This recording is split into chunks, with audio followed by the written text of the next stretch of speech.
If you want 5 great tips on things to look out for when viewing a house, then stay tuned.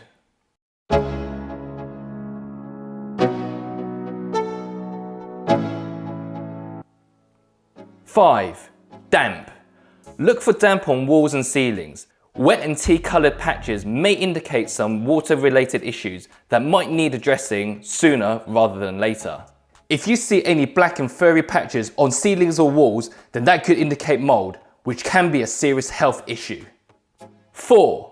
Cracks. Look for cracks inside and outside of the house. Large visible cracks may mean heaving or subsidence issues, but a surveyor can check this for you.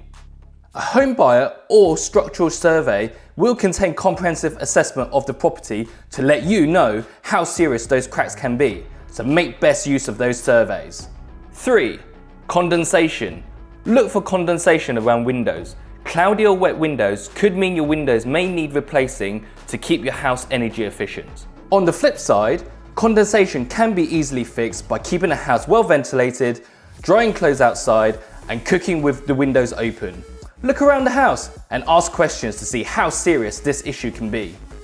Next, please support me and get notified of more great tips by knocking on the like and subscribe button. Go on, smash those buttons. 2. Water test.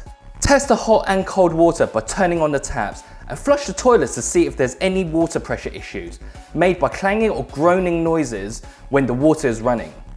1. Bedroom noise.